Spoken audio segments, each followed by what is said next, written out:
7:30 p.m. in London, and we having the usual live on Thursday, where, oh, hello, Peter. Oh, so lovely to see you here. And so we having the live where we discussing the current situation. If the topic or the news we're going to discuss today, the money, the war, and the cost of lives of of people who are dying, Ukrainians in this war, I would say, oh, how nice! We have lots. Oh, hello, Trump flag. We have lots of news. We have lots of statements to discuss, but unfortunately, it breaks my heart every time I open the news feed, and it's unbearable. So, as you expecting correctly, we're going to talk about money, figures, and these non-stop statements from Donald Trump. So, who pays for the Russian war in Ukraine, and how much and how? So, I know as a journalist, the more figures you throw in, the less people connect with information. So, let's try to navigate through it nicely and not overloading each other. So, Donald Trump says what? He says the United States spent between $300 and $350 billion. The truth is, United States spent $115 billion, according to the Kiel Institute. It's a think tank in Germany, and they have a solid reputation, so we trust them. Even if we count in like US Department of Defense did it, so including replenishing defense stocks and military support in Europe, it is still $182 billion. So it's not 350. And my question is, where from Trump and his administration has the figure of $350 billion? And if you know, please let me know in the comments. I know the BBC contacted White House asking, so where from this figure, imaginative figure coming from? And guess what? They didn't reply. They keep silent. So yes, the truth is Ukraine does rely on and depend on the partners' aid, its military, financial, humanitarian. If Ukraine was left alone, we wouldn't handle it. It's true. So let's look how much country contributed. So Trump claims the US spent more on this war initiated by Russian leader Putin, unprovoked war, I would like to stress out. According to him, Europe spent around $100 billion. Experts say, on this account, according again to Kiel Institute, Europe spent $138 billion versus $119 billion from the US. So who spent more? Europe did. Also, important thing, Trump claims that Europe loans money and they will get it back. Kiel Institute did the work, checked everything, and they say such countries like US, EU institutions, Canada, Japan, and Germany, these countries, they're the main donors of the financial aid to Ukraine, and it's a mixture of loans, grants, guarantees, and the majority of US aid is grant, majority, and the EU has more loans, many of them on favorable terms. So that's the truth, which was checked by the experts, economists, and Trump says, well, Trump did what he always does. He totally exaggerated the numbers. Yes, he does, and there's nobody reasonable to explain or make sense of everything he does. So what's the price the Ukrainians? And by the way, since Monday we had live, and obviously those our faithful viewers, our sort of community, you all were supportive and very kind comments, but also we had those people who listen to Trump, likes Trump, and even more, even in the UK, I think one of the comments was, well, Ukraine has to pay for its war. It's good that you're watching, the people from the other side. Thank you for that. But at the same time, it's not Ukrainian war. If Ukraine falls, guess how long it will take for Russia to take over Baltic countries? It will be before the fighter jets from the US will take off. It won't take long. So, Ukrainian side, how much Ukrainian side pay for this war? So I looked at Washington Post, and they say it's about 150,000 lives lost and over 10 million people were displaced. So, if to be precise, it's 10.6 million people, and this number of Ukrainians have been displaced according to Office of UN High Commissioner for Refugees. It includes 3.7 million who have moved inside the country and 6.9 million abroad. So now there are lots of Ukrainian refugees, and so we know in total number it's almost 7 million. So also important moment, the most of the refugees in Russia, Germany and Poland, and more than 2 million homes, or about 10% of Ukraine's housing stock, have been destroyed, says the UN. So 1.5 million of Ukrainian children at risk of long-term mental health consequences from war, according to the UN. And 153,000 minimum number of people, soldiers, civilians, killed in the war. Obviously, the certain number we will know later, if it's possible to count, but in the in the sort of mass of war and impossible way to confirm the death, it's difficult to say so far. Sometimes when I talk to the soldiers who are on the front line and who is under the shelling, they say sometimes you send the group and even pieces of bones is difficult to find. So how we can count how many of them died? So, and about at least 12,654 civilians have been killed in Ukraine, according to figures verified by UN. So my question is, how much has Ukraine lost?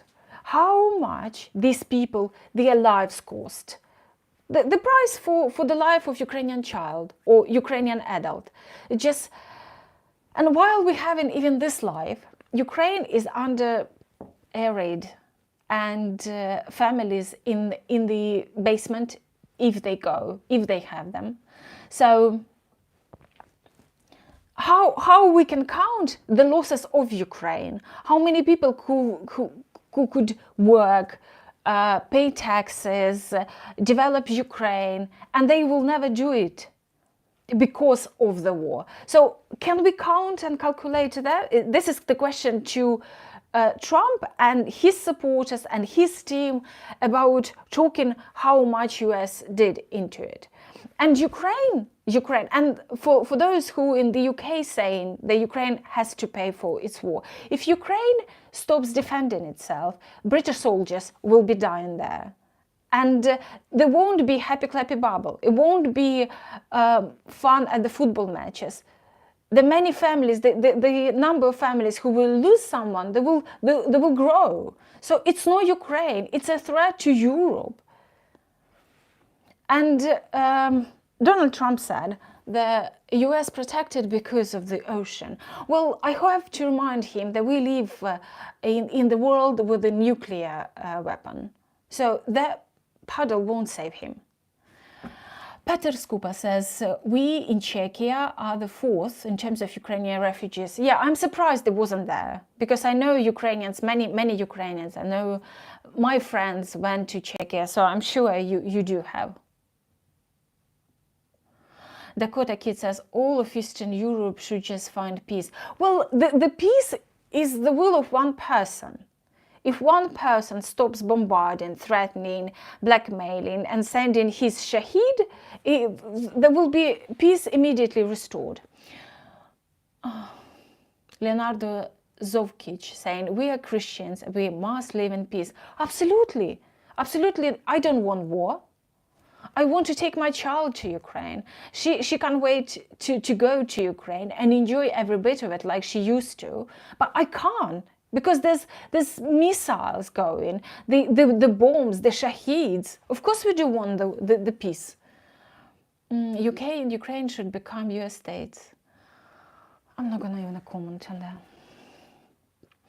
Nunya Business said, the self-imported kid is mad, insane madman. Well, I agree absolutely on it. Yeah, it's,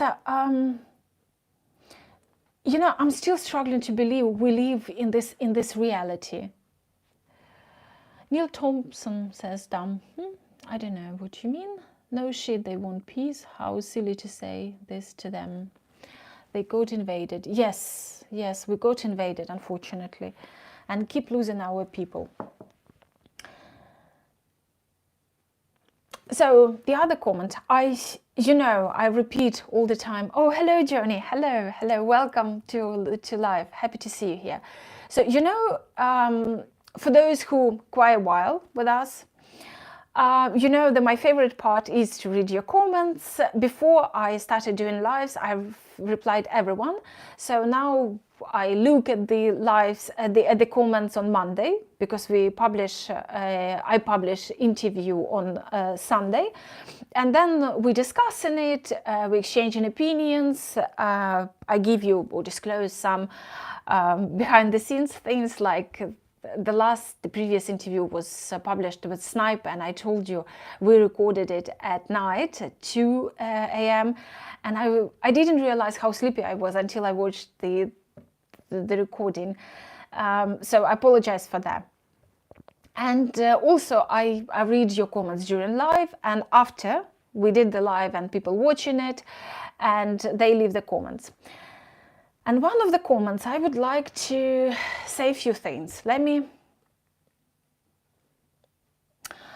Before I get to that comment, here's from Why the People. As Christian, we must care for each other, agree on them. For this reason alone, Ukraine deserves the complete support of the world, 100%, and I'm embarrassed to be from the US. I know what you mean. I believe in wise American people. I believe of sort of like this nonsense will stop and everything gonna be well. But you see, at the same time, Ukraine has its Yanukovych. I was embarrassed for that president. So maybe it's a kind of lesson the country should learn. That's the only thing, I was, because I keep thinking about it. It's not something which leaves my mind, but hopefully it will be. And thank you for your thoughts, and it means a lot. And I hope everything will be sort of like normalized, balanced, restored, and that nonsense stops forever. Nunya Business says, thank you for speaking the truth. If you're referring to me, you're very welcome. And or the other commentators. So there's the comment I would like to read for you and then discuss it together. So the comment is, you are losing the war on the battlefield. Trump is trying to save you as a nation, and this is how you repay him. This is exactly why America is sick of helping people they never appreciated. Oh my God. Trump is making money. He couldn't care less about Ukraine, Ukrainian statehood, Ukrainian identity. None of that makes sense he just, none of US presidents cared about Ukraine. Just remind George Bush, the father, just look, Chicken Kiev speech, what he was saying about Ukraine, Ukrainian national identity, and Ukrainian will to be separate from the Soviet Union. So he didn't. Clinton helped to get rid of Ukrainian nuclear weapon. Now he recognized that that was a mistake, but he did what he did. And you can't cancel it, because if Ukrainian had nuclear weapon, we know the invasion wouldn't happen. Obama, he couldn't care less about security of Ukraine. He sort of like in a more intelligent and gentle way was saying Europe should take care of it and deliver zero weapon. He was saying duets while Putin was annexing Ukrainian Crimea and invading East. So Biden, too slow, too weak, never enough aid to win. Just for Ukraine, carry on. If Ukraine had enough to win the first year, this war would be over. Half of what been destroyed, it would be saved. And Ukraine would be restoring and living normal life. But Biden never declared that Ukraine must win. Or Ukraine's victory is the US priority. He never said that. So don't expect that from him. Trump is not saving Ukraine. He I think carries on with his election promises. Let's have a look at your comments. Johnny says, Ukraine is the ones who knows how to fight, our likely enemy, and are quickly becoming the most powerful army in Europe. Yes, it's true. I agree on that. They in Poland must replace America's power in Europe. I think they wouldn't have any other choice. I'm sure Poland understands it, and Poland from media and from my sources, those people who communicated through internal connection from Ukraine and Poland, Poland invest a lot, and they sort of, to be ready and prepared, they remember the historical lesson. So yes, it probably will become as a result of what Putin is doing. Chris is saying, hello Jenny, watching from work, don't tell anyone. Okay. So Chris, happy to have you here.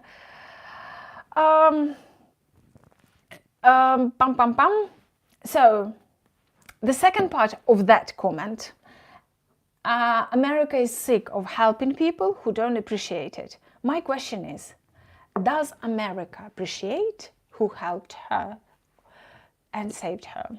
I know we don't compare the money, the size, and all of that. But the thing is, when America called for the peacekeepers to Iraq, Ukraine was there for America. And in total, 18 Ukrainian soldiers were killed and 40 were wounded. I know we can't compare all of this, but Ukraine was there. I know the political context because Kuchma and this political scandal, and he was eager to be useful and nice on good terms. But Ukraine was there, and I know Iraq was a long time ago, and depends on what age you are, you probably wouldn't remember, or you remember or wouldn't remember Ukraine input, but I just want to refresh the memory. Ukraine was there, and Ukraine always did its best. So I hope I didn't overload you with numbers. It's just something which really frustrates, and I wanted to talk it through, because Donald Trump, I think the main problem with Donald Trump is he complains about the fake news, but he's the one who broadcasting it 24/7. I don't know, maybe it's Tucker Carlson consulting him on all the matters. That's why we see everything which was said in the Kremlin. We hear echo in the US, in the White House, and they blaming Ukraine, Zelensky, whoever, for things, unimaginable things. Blaming Ukraine to be invaded, which wouldn't make any sense. So, if Donald Trump was listening to this live, I would kindly ask him stop broadcasting the fake news.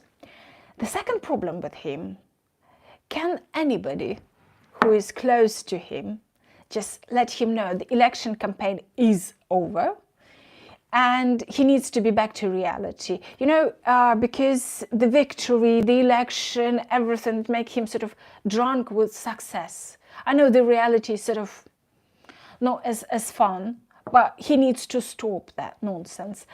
And it's much easier to give promises than actually make it a reality. And Donald Trump is only a politician. Today is here, tomorrow's gone. Peace in Ukraine, victory in Ukraine, solid peace in Ukraine. It's much bigger than him. And he doesn't even have a plan. And I think it will be done long after Donald Trump's gone. Nobody will even remember this nonsense. So he's not able to deliver any of them. I'm happy to be wrong. I'm happy if he does, and it will be on here, sort of like part of his legacy, but I don't think he's there. And let's wait and see. And I just want to remind that while we're waiting at sea, this very moment, Russian shaheeds, Russian missiles, Russian fighting jets bombing Ukraine, destroying the peaceful life, the people, the normality people try to have. I know even talk about the front line, where it's difficult. And the front line is like 600 miles, and it's maybe more. I'm sorry, I must mix up. So it's huge front line, and it's Ukraine does a brilliant job with everything, with the numbers of soldiers and everything they do and all the struggles. So it's all they're doing their best. Let's see. So agree or disagree, you're watching now or you will be watching when the live is over. You know what to do in the comments. Just leave the comment. I read them all. And also let's have a look at the comments you just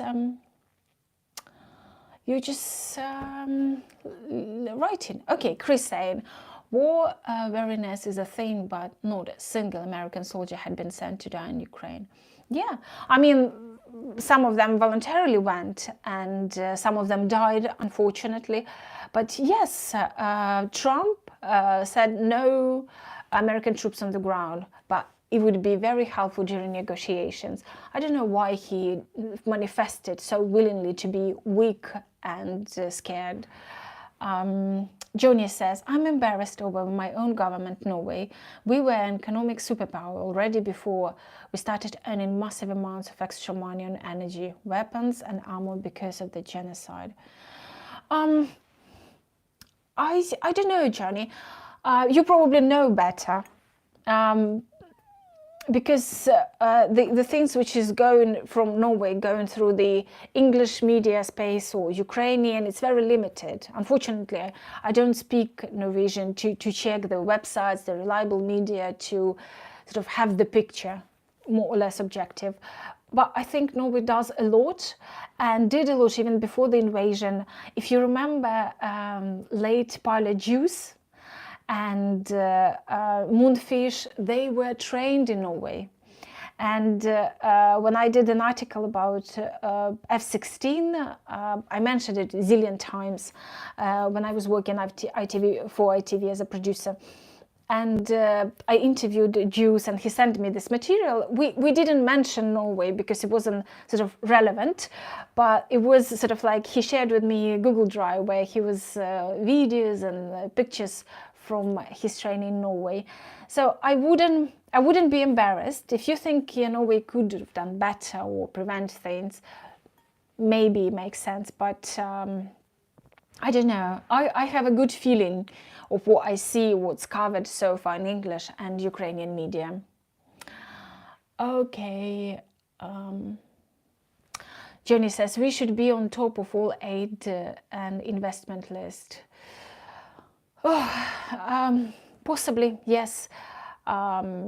Ukraine needs it definitely, and war, it's such a sort of like black hole, where it's like takes everything, just everything, It doesn't matter how much you give, invest, and it's on different level. It can be on personal level, or it can be on sort of country level.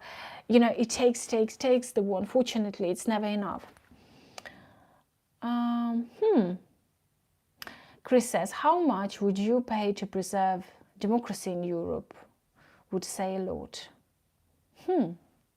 It's true, Chris. I think 70 or 80 years since the World War II finished, I think the generations in Europe, this comfortable, relaxing, with social care, with everything in most of the countries, people got relaxed and they take democracy for granted. There's no threat to democracy, to freedom of speech anywhere, so you can say anything you want. And I think the appreciation of it is gone, unfortunately. And now it's time for the EU, particularly, to learn the lesson, to learn and start appreciating freedom, democracy, and everything what Putin tries to take away. Trump says, Trump talks to Putin directly on the phone, as Trump also adores Putin. He seems to believe him. Easy play for Vladimir Vladimirovich. I see where you're going. Yeah, you see, the thing is, yeah, their directing communication bothers me a lot. Why Trump, who is sort of like super macho, as he portrays himself, likes Putin so much? I don't understand. It's we definitely need to talk about psychological portraits and things like that. Sorry, I don't know. I think Maximilian was writing about it, about sort of psychological aspect of, because I mentioned it before. Would you be interested if I talk to an expert about it and we just see where it's gone all wrong? But it's just, it does bother me and I don't understand. Okay, Johnny says, apparently currently 0.4% of our GDP. Sweden, who has to borrow money to help, is at 0.79, and Denmark is on the top. Yeah, Denmark. They are on the top with 2.04% of their GDP. You know, I've been a witness. I haven't released this part of this feature because it's kind of like, it was... Basically, I was present at the European summit, security sort of for Ukraine, where the leaders meet, and it's happened in July, I think, where Ukraine signed, I think, 6 security agreements, and Denmark was one of them. And basically, I was part of the sort of like Ukrainian media. And it was basically how it looked. They did negotiations somewhere secretly, then they come to this sort of room, was sort of like booked for Ukraine. They did shaking, saying a few words. An interesting thing happened with Denmark. While sort of this protocol elements were going through with Denmark, and we, as a few of us, I appreciate the opportunity being there. And a few of us of journalists, I mean, were there, but we were not allowed to ask anything. The only thing we were allowed just to be there, to film it, our cameraman, and then sort of like out when they want us out, and then again. So, and we did like several times of that. And so that's where they were discussing security guarantees and so on and so forth. So while with Danish Prime Minister, she came and so they did shaking hands, this and that, and with her there was few of journalists from Denmark, and one of them, thank goodness he did, and he was brave enough, sort of like, you know, he asks something about are you sort of happy with aid from Denmark, something, and Zelensky, so while his aide is like, you're not allowed to ask any questions. And Zelensky said, it's fine, I'll answer. And he answered, and I recorded, we all sort of like on the phone, oh, finally, we have something. So yes, Denmark is very active, and Denmark does a lot, and they also training. So those pilots who were in the UK, they were training for F-16. Then sort of like next stage, I suspect they are in Denmark, but I'm not sure. Oh, Chris saying, tell Trump he's what? What are you saying? Tell Trump he's great and he will eat out of the palm of your hand. Well, I get where you're going, and I get this is how his sort of like nearest circle is dealing with him. But I think it's disgrace. He's adult.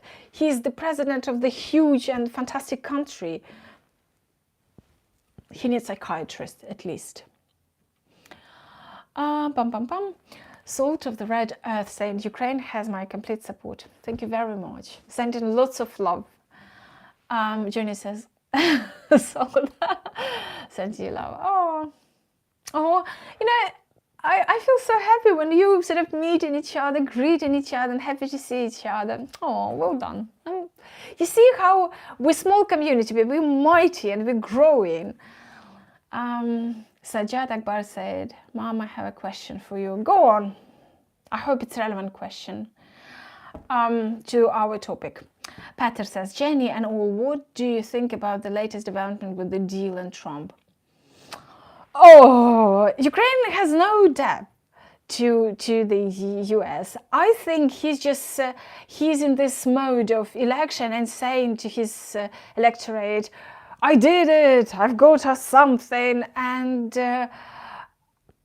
it doesn't make sense. And especially, you know, I know he's sort of like blackmailing Putin pressure in Greece, the American military base where from Ukraine was getting all the sort of like was delivered the weapon from there. So he's closing it. He says it's irrelevant, we don't need it, blah, blah, blah. So I think he's just in this mode of communication with his electorate and is just doing this stupidity and extortion with this deal.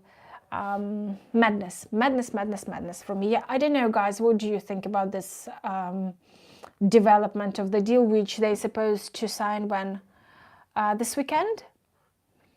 Because Zelensky also will be at the security summit in London as well, so there will be something. Okay, Chris is saying, truth is, the US has been slow to help Ukraine. Agree. Ever since the start of the war, we don't even send our best equipment. I know, you just replenish the old ones. And no, those, I think there was in my interview with George Barros, from Institute of War in DC, and he was saying he went specifically and in details about what kind of equipment, have they delivered the best one, and this and that. So if you would like to look more in details, check George Barros on the podcast interviews. Peter says, reportedly it's travesty got better and had even if for wrong reason, it might be better for Ukraine in the end. Do you know some officers, high-ranking officers in Ukraine, there was the time frame when sort of Zelensky, I think it was a week ago, 2 weeks ago, when we discussed and I said that Zelensky tried new approach. He's not making obedient sort of type like the previous presidents were. And after that, and there was sort of like when Zelensky was demonstrated, it's not easy to bend him. And those Ukrainian high-ranking officers, they were saying, oh, it's a big mistake, because if we allow, sort of if we sign this deal with the US would sort of defend it as it's theirs maybe, and maybe we would be more protected, because Russians, what they do, occupying, taking minerals, because Ukraine has very rich territory for everything. They occupied a lot of industrial, you know, plants and this and that, so they everything exporting to Russia. They destroy and take as much as they can. So, and those officers sort of speculating, maybe it would be better for Ukraine. I don't know. I don't know. And I find it annoying, these tactics, trying to bully Ukraine into something which Ukraine doesn't really, again, no security guarantee, no NATO membership, is just signed because I'm what? I'll stop sending weapons to Ukraine. No, I don't think it's a dialogue. Salt of the Red Earth saying, Johnny, these days I wish my ancestor had remained in Norway. We could have been neighbors. Oh, you could have been. Maximilian, welcome to live. Finally. I don't understand why you didn't see the Monday live. I was so angry. I mean, YouTube upsets me directly, a part of live. They basically blocking me because I speak about the war and everything. They killed my AdSense, the tiny bits, but it's different conversation. And they didn't show when I do advertisement for the live. Very sorry for them. There was no US aid at all, or half of 2024. In terms of volume of value, there should be no drama replacing it for Europe. The problem will be the other support. Intelligent is our role. Yes, I read about it. They're actually now with how close Trump gets to Putin. So the intelligence, the other countries, the heads of the intelligence, they're afraid to share it with America because America can give it to Russia. Also, Maximilian saying all of Europe have adapted their armed forces to fight USA's war. Yeah, it's a different war. Iraq and so on, no longer possessing many critical abilities that now only the US has. It'll take 3 years rebuilding. Absolutely, they need increase expenses, and you know, UK just recently increased, but it's so little. It's so not enough. Ben Wallace was the one who was pushing this agenda, but it does take years. It does take years, and what kind of army they can like overnight to do? The First World War army, well, it won't be effective, is it? It takes time, yeah. And also in the interview with General Shirreff, we have 2 parts on the podcast, and he was saying 2.5, it should be done years ago. Now it needs to be more, but Labour's didn't want to hear, nobody wanted to hear about it. Nuya Business saying Trump is acting like dictator. I strongly believe in American democracy and all the tools to protect it from Trump. I hope it won't go any further and American democracy won't be under the threat. Chris saying, in regard to the minerals deal, Trump likes nothing more than getting something for nothing. Yeah. Oh, Volodymyr from Ukraine saying... so he's writing in Ukraine. He says, good evening. Добрий вечір, Volodymyr. And he asked me to remind those countries who signed the Budapest Memorandum, especially Trump, yes, and Bill Clinton, who was helping and smiling there. So he's saying, give us weapon, or they have to return a nuclear weapon to us. Слава Україні! Героям слава, Володимире! Дякую вам за коментар. So, just Volodymyr reminded us, Ukraine was robbed during Budapest Memorandum.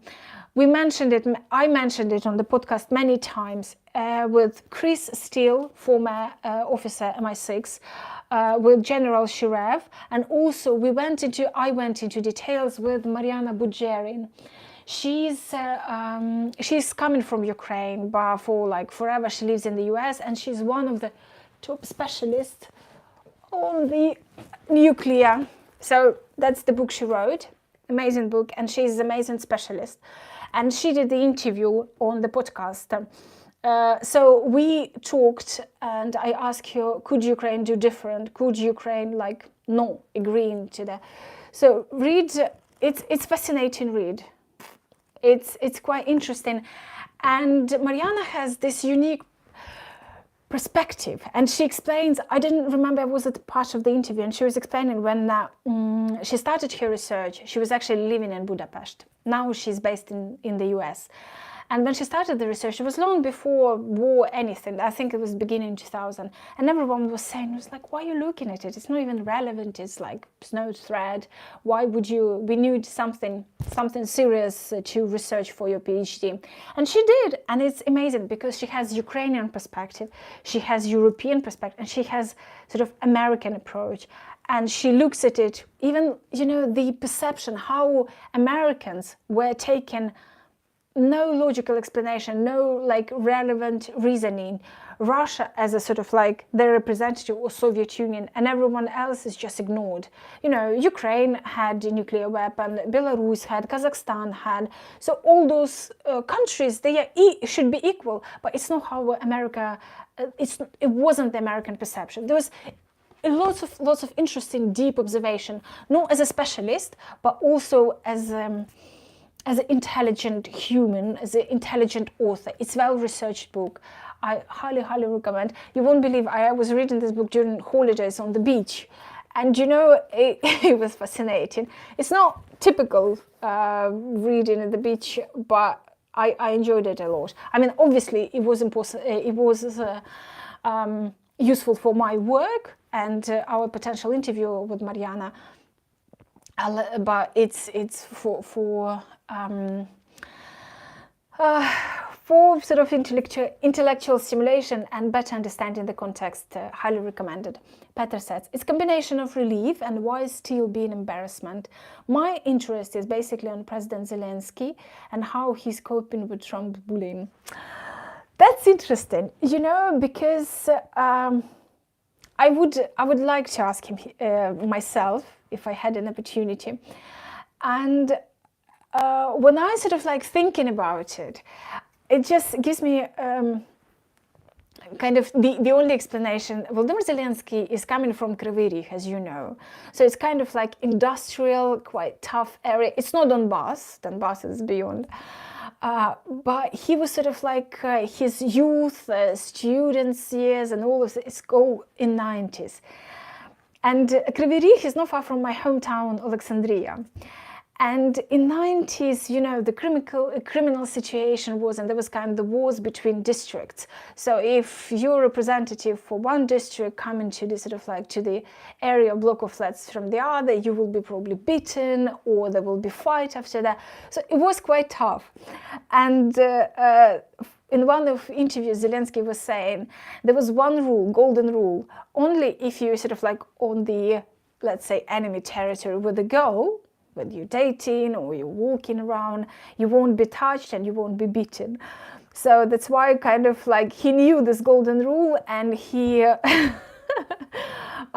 used it during that time. I think he has this at his core, the identity that's just like tough guy next door. And he was always sort of the leader of his group of now it's kind of production studio, the big company, successful company. But it started with a core, like 10 or 15 friends. And they all come from Kryvyi Rih. They all, some were classmates, then they went to university, and they were sort of going as a kids to lunch to each other, because 90s was quite poor time. So you wouldn't have meet quite often if it's not some sort of holidays on Easter or Christmas or whatever.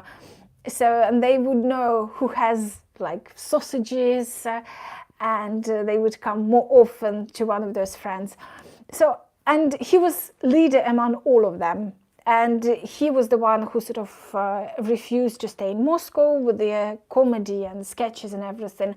And he put some sort of connections, or not sort of connections, but kind of like he was, he has this business and charm, and he made it work as a sort of studio in Ukraine, because he was invited to stay in Moscow after the successful studio 95 sketches. But the condition was you have to stay one, and we don't want any of your friends or any of your group. And he said, no, I'm not going to leave any of my friends. And they returned to Kiev, and they started basically the successful business and performing on Ukraine, broadcasted on Ukrainian channels. So I think, coming back to your question, I think because he went through this tough 90s, so he can deal with such bullies like Putin and Trump. how unexpectedly, when we choose president, we look at the experience, intelligence, achievements, blah, blah, blah. And when this sort of moment in history, you need just ability to deal with bullies, to push it through. Salt of Red Earth saying, I'm wondering if the mineral deal will obligate US to defend Ukraine in order to ensure their mineral investment. It would be interesting, but you see, so far Trump says America is not going to send troops, America is not going to do that, is not there. So I don't know why America can be interesting. I suspect at the moment they are blackmailing with the military aid, like he did before, when he wanted, during his first term, President Zelensky and Biden's son, you know, that situation. So he was blackmailing again and blocking some other delivery. We'll see what's going to happen with this mineral investment and deal and everything. Only me. Clearly my Ukrainian lesson going some good. I understood you. Oh, you did. That's fantastic. So tell me, are you still interested in the Ukrainian poetry or Ukrainian literature live? Because I have someone, I think she would be great to talk about literature, poetry, and this and that. She did personally wrote books, and she would be great to talk about it. If you're interested, we will do like separate live on one of the days, not Monday or Thursday, but different. Is just talk about literature, language, Ukrainian, and everything was happening there. Petr Skupa says, reportedly the latest deal have the vaguely promise of some safety. No, he said today he's not going to overprotect Ukraine, and Ukraine should forget about NATO membership. So you see, we have to remember things they say in front of cameras and things they say behind the closed doors, two different things. For example, during the first year of war, and during the first months, and almost like every other leader was going to media saying, we help in Ukraine, we send in Ukraine this. The truth is, when I went to Ukraine in 2022, and there was May 2022, and in private conversations, Ukrainian, the reps of Ukrainian authority, they were saying the promises to media and the delivery, actual aid, is like huge canyon between it. There's like many just promise, but not actually deliver. But there were countries who were delivering and asking to do it in secret, like Bulgaria, for example. So we have to remember this moment. Petr says, please, will you please post us the title of the book? Yeah, I leave them. Do you know what I'm gonna do? I'm gonna, under this video, in the description, I leave the link to Amazon. It would be easy. You just see, yeah. So the name of the book, Inheriting the Bomb, and the author is Mariana Budjeryn. Jenny, will you make a community post with all the book recommendations you have made? Okay, yeah, okay, I can see that. Also, while we mentioned, do I have it here? I mentioned General Shirreff. I also recommend, so he was on the podcast, and we talked about NATO, because he was, by the way, General Shirreff was boss of General Hodges. And and he wrote this book ages ago. Do you know when? Let's have a look. See, he signed for me. So 2016. And he was saying about this vulnerability of Baltic countries. So I will leave in the description to this video the book recommendations, and I highly recommend to read them. They're great reading. Trump Look says, there's currently a 10 seconds video clip of Trump going around where he says doesn't believe he called Zelensky a dictator. Oh my goodness. This is getting, he's like, you know, in Ukraine we have, we have a saying, the circus gone, the clown has stayed. So I think this clown is lost. This clown needs to find own circus. Only me. Yes, it would be great to have more exposure to Ukrainian writing and culture across the world. Okay, we will do that. So I'll contact my friend who would be perfect for this conversation about Ukrainian literature, poetry, language, and other things.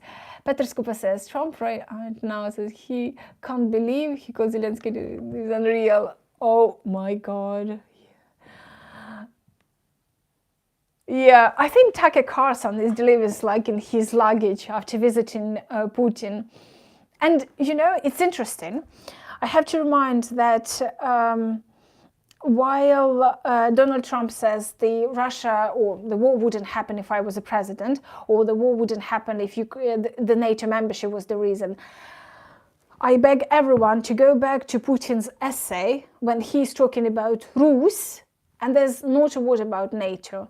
So it doesn't matter who would be the president. It doesn't matter NATO, not NATO, wherever. He's obsessed with Ukraine. He wants to take back to the Russian Empire. So go back to his essay and just check it. Trump looks says, this video is left-right mirrored. If you hold text into camera, it's hardly readable. Ah, okay. Johnny says, Elon, I didn't notice. Okay. Nuna Business. Trump just said, if you don't like Elon, then we are going to get you out of office. A word spoken like a dictator. Oh my goodness. Oh. Again, would you be interested in psychological portraits? Putin, Trump, Musk, Zelensky. Shall we do it? Because I like that kind of video. But you see, it's just like, so I'm not sure self-reference would be very helpful in this sort of moment. But we can speculate. And I know if, for example, let's go back to YouTube analytics. It says 96% is male audience. So if I had, for example, a female audience, I wouldn't think a second. I would make like, you know, separate live on psychological portraits. But with male audience, I'm not quite sure. Would you be interested? So let's see what you think and let me know, and we will dive in psychology and speculate on that matter. I have few people. I have a brilliant girl. She was consulting me. She's a friend. She was consulting me when I was doing podcast with John Sweeney on Putin poisoning. And we were looking into his psychological aspects. I didn't interview her for the podcast because she's her English. She's a great Ukrainian specialist, but her English wouldn't be allowed sort of her to give this to be good for the interview.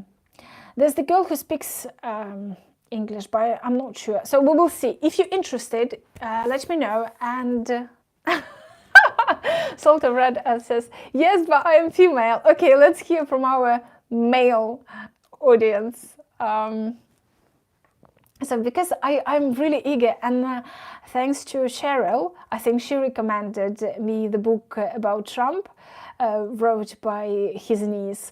I just ordered it. It's arrived yesterday. I haven't started reading it.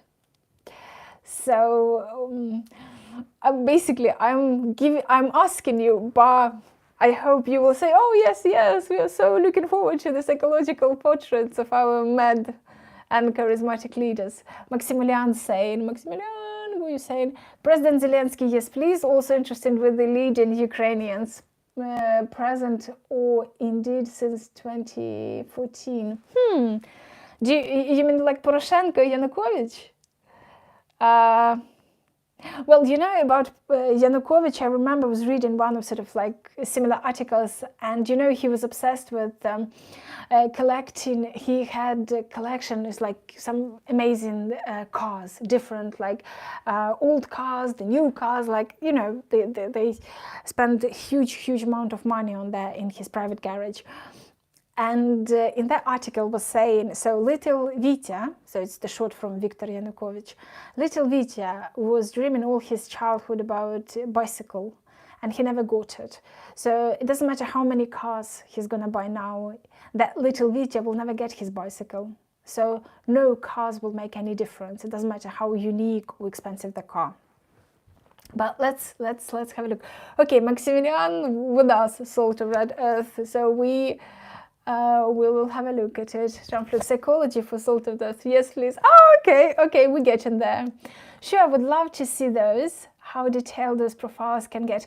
That's the thing. You see, I want to minimize speculation, but how objective or how precise we can be, not actually, going through. I'll try to do my best to avoid speculations, but it would be difficult. So we'll see. As a male, I'm interested.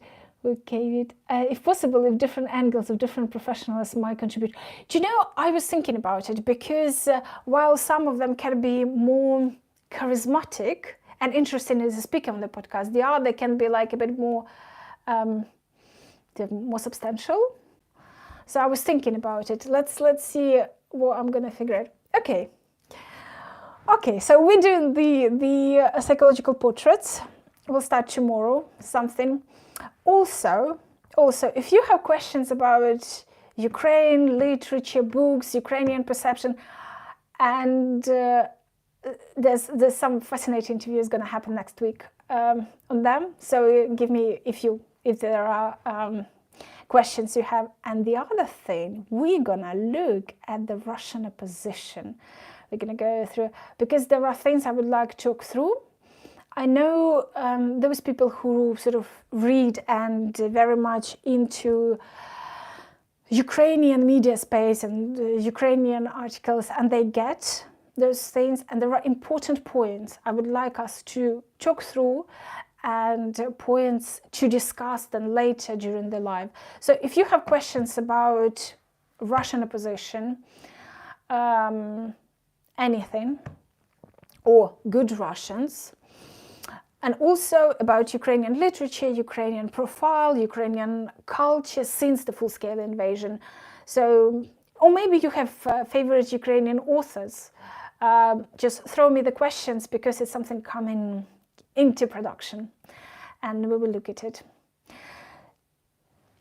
Peter Skuba said, also I'm learning Ukrainian. Oh, Peter. I know Maximilian is crushing it. I'm not sure if I'm ready to read literature. On the other hand, it feels easy, learn so far, so maybe. Peter, during my trip to Prague, it was when was it? That time I was still living in Ukraine, dating my husband. It was one of our dates in Prague. So basically, we were at the party, and it's like Duchess, so it's like the weekend house area. And we were celebrating the birthday of the girl from Prague. She's a Czech girl.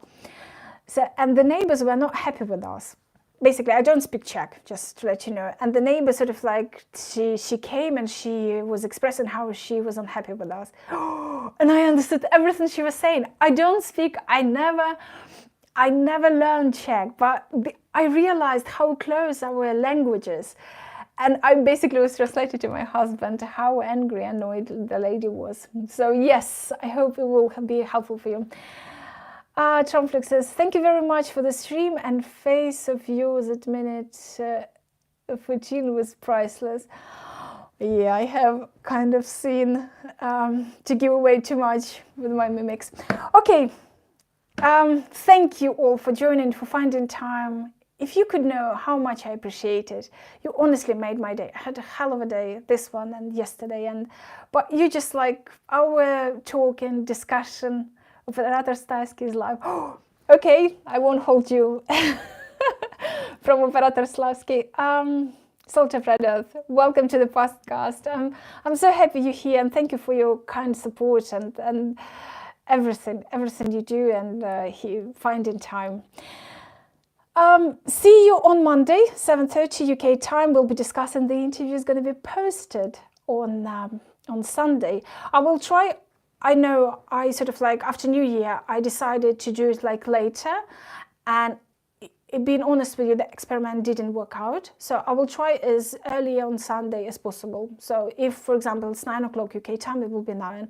So as soon as I get it from my picture editor, I will post it, the interview, someone special. The only thing I can say. Героям слава. Yeah, слава Україні. And see you on Monday. And if you have ideas, people you want to hear, and the questions I mentioned, so please, it's very much appreciated. Have a lovely, lovely evening. Lots of love to you all whenever you are. And thank you for liking, share, subscribing, and being part of this community. We grow. We're small, but we're mighty, and we will grow. We're going to be big. Bye. Thank you. Thank you for watching.